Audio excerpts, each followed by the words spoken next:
Hey y'all, I'm Paula Deen. You know, you can't have a true meal without a good side dish. And here in the South, we serve up the best sides in the country. So today, I'm cooking a few of the Lady and Son's favorites.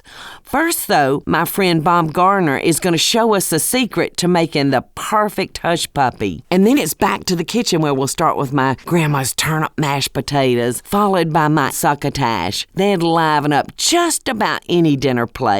And then next up are my Hoppin Johns, a dish that's sure to bring you good luck in the kitchen. And then we'll finish off the day with a corn casserole. It's so simple you won't believe it. So grab a plate, y'all, and join me for a Southern side dish buffet. I hope that y'all caught my barbecue special. I went around, I drove through a lot of the southern states in search of the perfect barbecue. But guess what else I found? I found fabulous southern sides. And I made a stop in North Carolina at Bob Garner's, and he's got some great tips for you. Because sauces and sides are a staple in our cooking, and every southern state has its own traditions for serving them up. After making me the perfect pork shoulder, Bob gave me a southern side dish lesson. He even gave this old gal a tip for making the perfect hush puppy every time. Now for some of the side dishes that you have to have in order to have real North Carolina barbecue. Great. Now, you know, in a lot of places, hush puppies or deep fried cornbread is just something that you eat with seafood. But in North Carolina, hush puppies are traditional with barbecue. You know, when I first walked up to your table, Bob, I saw that pastry bag and I thought, this is a brilliant idea. Now, I know how I make a traditional Southern hush puppy, but what do you have in your mix? I use cornmeal, a little bit of flour, and then salt, onion powder, buttermilk, and then a little bit of bacon drippings in there just for extra flavor.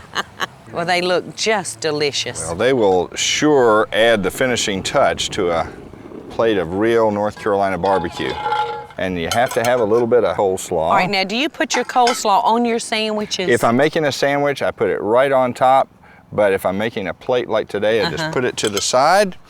Good serving of that succulent barbecue. Oh, and, of course, you must have sweet tea in the South. Sweet iced tea and barbecue, it don't get no better. It really doesn't. Well, happy barbecue eating. Well, thank you. Cheers to you. Cheers. Thanks, Bob. I'll never forget your barbecue or your hush puppies. Wasn't that a great piece with Bob Garner? Anyway, today is all about Southern sides. So I want to share with y'all one of my favorite dishes that my grandmother made that I remember from my childhood, turnip mashed potatoes. So we're going to start by using red potatoes, and I'm going to leave the skin on. All right, so we're just going to put these in our pot.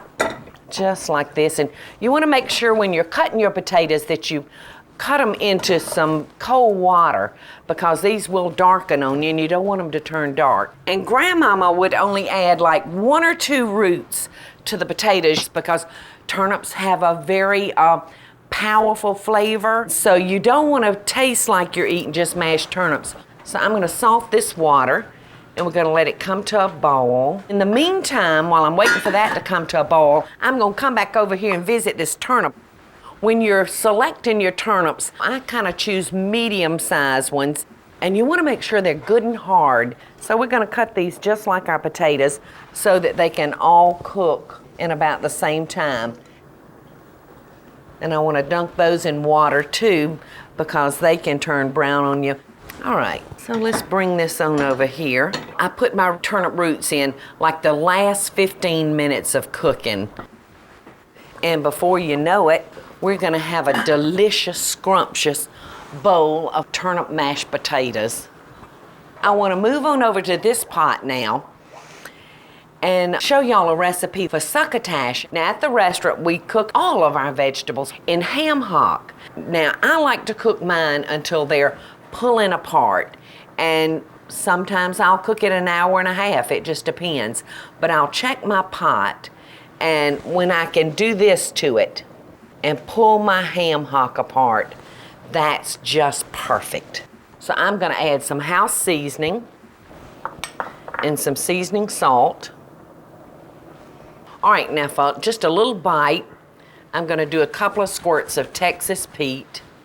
And y'all know how hard it is for me to not cook with butter. So I'm gonna put just maybe 2 tablespoons of butter. Now for the butter beans. Frozen butter beans are a wonderful product and they're just as good as fresh to me. I'm using 1 bag of frozen baby lima beans or butter beans. But I would not use a dried bean. And we're just gonna let those cook in that seasoning along with that ham hock for 20 or 25 minutes, and they're gonna taste delicious. All right, let's come back over here now and check on our potatoes and our turnips. They're probably getting close to being ready. We're gonna take these over to our sink, and we're gonna pour this up into a colander and get all the water off of them. All right, I'm gonna give that a couple of shakes to get the water out. Now I'm gonna throw it into this bowl right here. Now you can mash these any way you like. I'm gonna beat these up. Now I'm just gonna turn on our mixer. All right, I've gotten them mashed up pretty good now.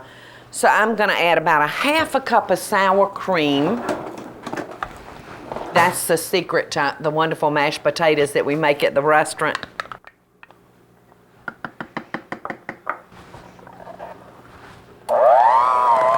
And I do like some chunks left in my potatoes, so I'm not gonna overbeat them.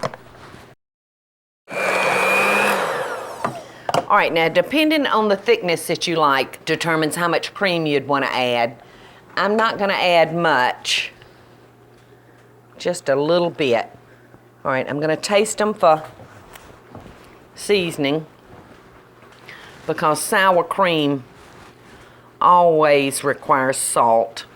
All right, so I'm gonna do our seasoning up real quick like in here.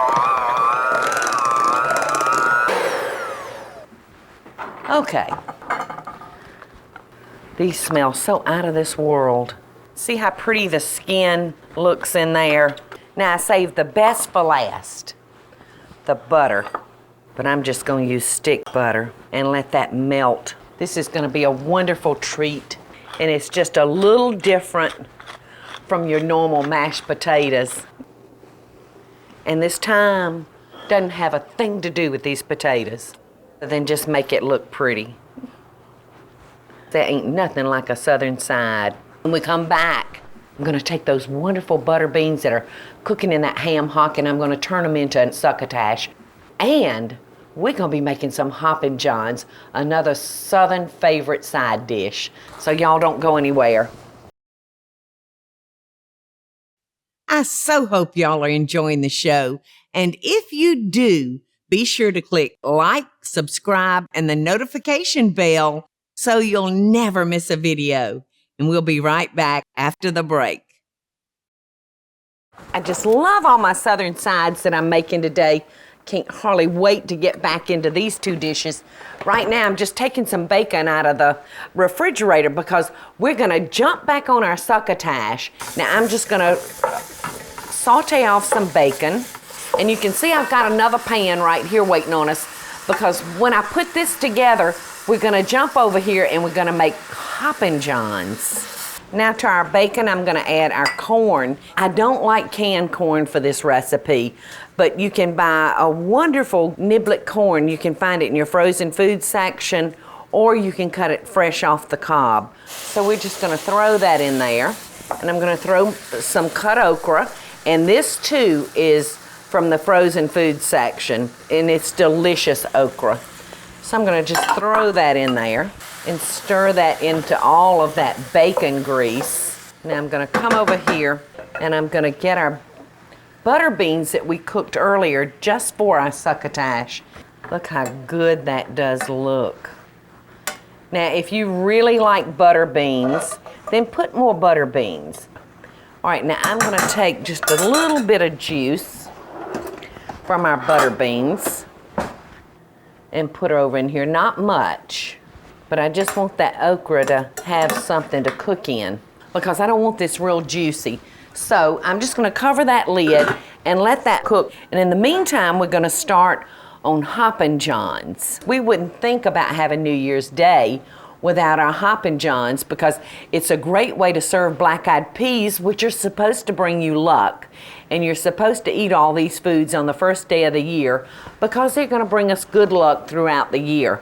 So I'm going to start by melting a couple of tablespoons of butter. So this is going to go very, very fast. All right, now I'm going to throw our chopped onion and bell pepper into our butter.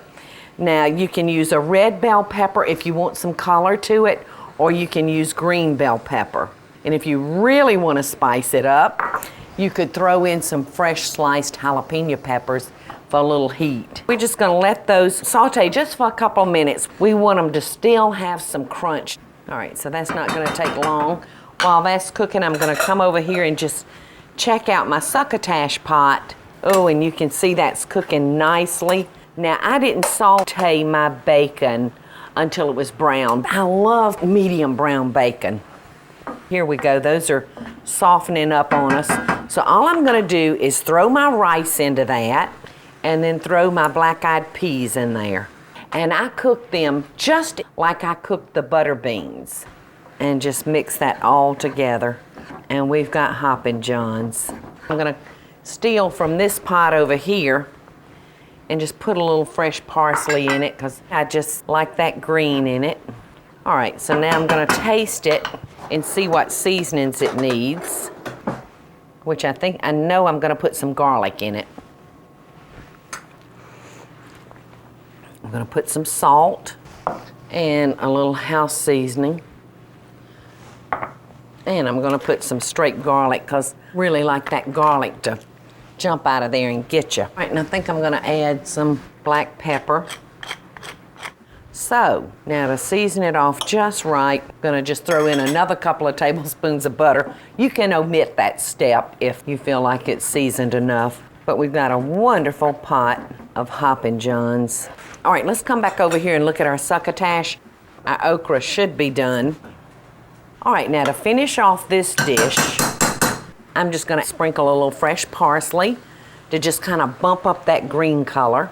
I'm going to throw about a teaspoon of chicken base into it to just add a little bit more flavor to it. I'm going to add a little black pepper to this. I'm going to put just a little house seasoning.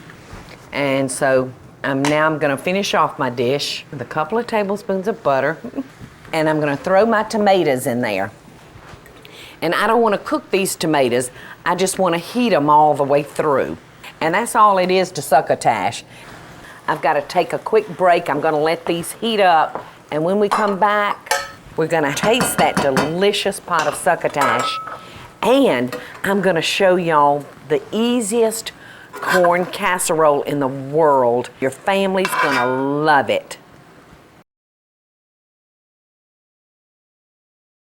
I hope y'all are enjoying the show, and I want to hear from you. Tell me what recipes or videos you'd like to see me make by just leaving a short comment below.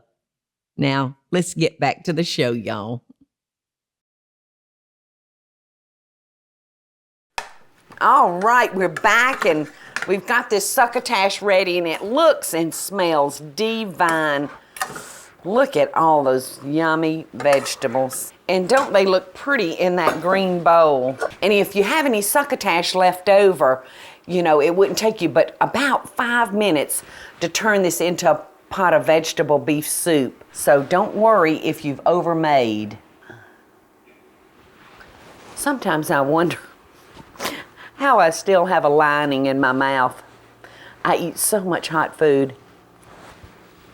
There's so much corn in it, it almost tastes like the flavor of cornbread. It's so good.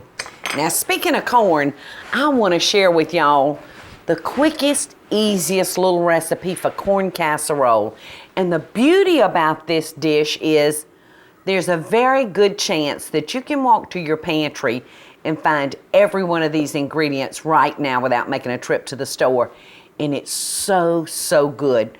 All we're going to use is canned corn, and then we're going to use a can of cream corn. And right here I have a small box of cornbread mix. Now this particular mix is one of the sweeter cornbread mixes. In a casserole like this, it works perfectly. And we're just gonna mix all these ingredients together. I promise you, this casserole is delicious using these 2 canned ingredients from your pantry. And our liquid for our cornbread is from the creamed corn and the sour cream. And of course, a little melted butter. We've got a cup of sour cream. And we've got a half a stick of melted butter.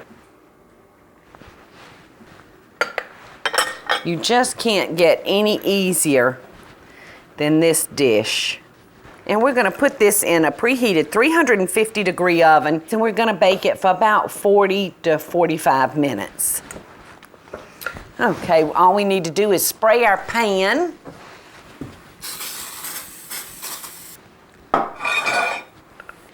And just pour this into our casserole dish. And at the last 5 minutes of our baking time, I'm gonna add some cheese to it. All right, so we're gonna put this in the oven and we're gonna let it bake for about 40 minutes.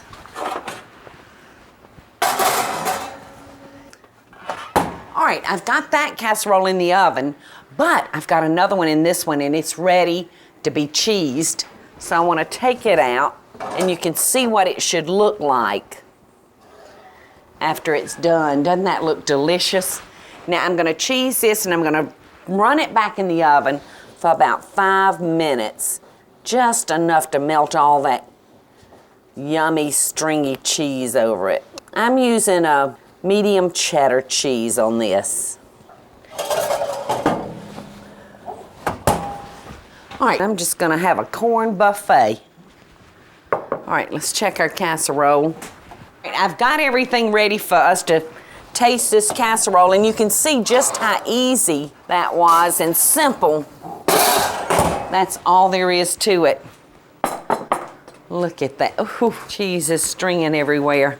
Oh, and our succotash is still kind of steamy. I can see it steaming. I just love corn. Everybody loves corn. And your children are gonna love this. All right, let's see, I'm just gonna dip into it.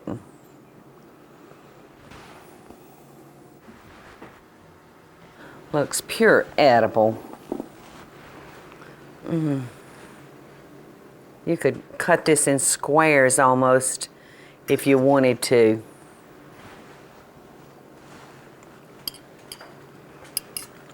It's one of my favorites. It's so delicious. I'm fixing to pop out of here for a second, but when we come back, I'm gonna have some tea tips for you, because we gotta have something good to wash down all these southern sides with. So I'll see y'all back here in a couple of minutes. I so hope y'all are enjoying the show. And if you do, be sure to click like, subscribe, and the notification bell so you'll never miss a video. And we'll be right back after the break. Sweet iced tea. There's just no other beverage like it as far as I'm concerned. And us Southerners think we really know our tea. In fact, we're almost downright cocky about it. Well, today I'm going to shake my tea up and do it just a little bit different. I'm going to sweeten this by using a simple syrup. Now, to make your simple syrup, all you do is add equal amount sugar and water. Cook it until it coats your spoon, and you've got simple syrup. Now, to make a flavored simple syrup, all we would do is cook peaches in with this, or raspberries, or strawberries, and we would strain it into a pitcher. And to keep the flavor of our tea up real strong, I've frozen some peach simple syrup, and we'll drop that in our glass, and our tea won't become watered down like it would with a regular ice cube. That looks delicious. I'm gonna serve it with a wedge of fresh peach and a sprig of nice fresh mint. I hope that y'all will take time out of a busy day, especially on a hot summer day, to sit back with a nice, tall, cold glass of tea. Cheers! I had such a good time cooking up all this food for today's show. It kind of brings together two loves in my life, the Lady and Sons restaurant and my grandma Paul. Her turnip mashed potatoes brought me back to when she was here with me. They're so good. And the Lady and Sons Hoppin' Johns and Succotash and corn casserole.